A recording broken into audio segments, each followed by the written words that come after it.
Hi everyone, I'm Megan Fitzgerald and I'm here today to show you how to make a chocolate martini. So the first thing you're going to do is make sure you gather all your essentials. I keep most of them here together anyway, but you're going to want to make sure you have a martini glass. I have coupe style, but you can do traditional, a shaker, and then your choice of chocolate liqueur. The brand I'm using today is the Toulon Toulon, which I got it for literally that reason. You're also going to need Bailey's, which I stole from work, but they sell that. It's Irish cream. And then we're also going to need just your choice of vodka. My preferred brand is Tito's. So right here, I've got everything I need minus the ice. And we're going to combine all of these in order to make a chocolate martini. Now you're going to want to make sure all your utensils are washed out. Like I've already done this in preparation for the video. So all of this has already been cleaned out, nice and clean. And we're going to go ahead and we're going to get our ice out of the freezer.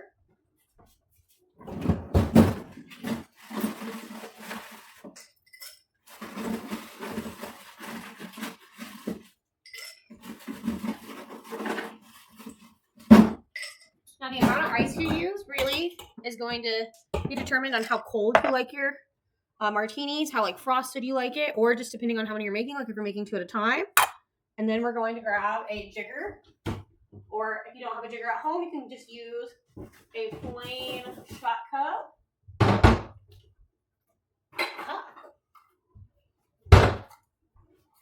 These are just little basic 2-ounce cups. And we're going to go ahead and I'm going to start using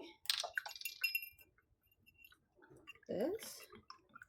I'm going to fill that up. All right, so we're going to do 2 ounces of the chocolate liqueur. All right, and then we're going to do, all right, now this is cold. I keep it in the freezer. I don't like a lot of vodka in this just because it can be a little too strong. So I do about 1 ounce or like a 1/2 ounce. And then I'm also going to add a full ounce of Bailey's. You can add a 1/2 ounce, but I'll do that. All right. All right, now I'm going to let that sit there for just a second. Now, while I'm letting it sit there, I'm going to add chocolate syrup. So with the chocolate syrup, unfortunately, mine went back into the fridge. But depending on the consistency you like, for the top of it, you would want like a nice runnier chocolate drizzle. So what I can actually do is soak this. I'll run it under some hot water. I'm going to let that run under some hot water for just a second. It doesn't take very long at all. And just to kind of soften things up, you're going to want to just slightly drizzle the chocolate around the glass. Right, like so.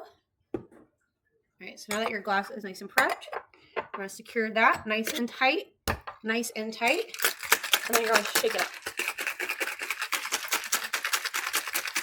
So you want to shake it until the top of your glass has a nice like frosted look.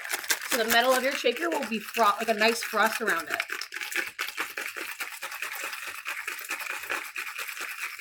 And that's for any martini that you make. Any martini you make, you want that nice frosted metal. And that'll show you that it's at least cold. I like mine a little extra cold, so I'm going to give it a couple extra shakes. All right. See, nice and frosty. So then there's going to be a lot of pressure build up. You're going to want to go ahead and take that top off. Otherwise, it will like shoot off. It's the funniest thing. And then this is very cold. I want to pour it, strain it into our glass.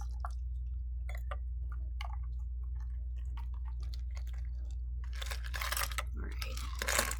Now you can save your rocks. You can wash your rocks. I usually save mine. It's up to you. Now, an additional step you can do with your chocolate martinis with those rocks that I like to do sometimes is what I'm going to do is I'm going to take a little bit that's left over in my rocks. I'm going to put it back on one of these shot glasses. Shake it up. What I'm going to do is I'm going to get a little bit of heavy cream or milk.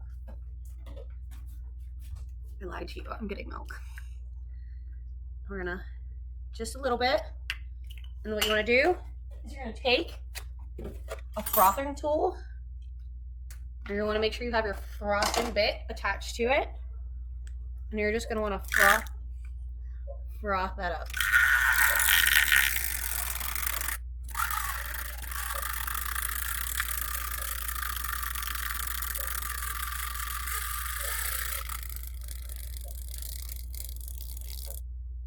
Okay, so now that's nice and frothed, we're just going to add a little bit of froth milk to the top of our martini, like so. And then the piece de resistance is going to be a little more chocolate drizzle over top. And wait till you see our final result. I'm sure it's delicious. So it's perfect. Now, like I said, you can use varying ingredients as far as brand goes, but you just need the main premises: the chocolate liqueur, the vodka, you need shaker, ice, some chocolate syrup. Again, brand does not matter. You can do this with as expensive liquor as you like or as cheap liquor as you like. It's really, you don't have to be a millionaire to have martinis all the time. I could tell you. But thank you for watching my presentation, and happy holidays to you all.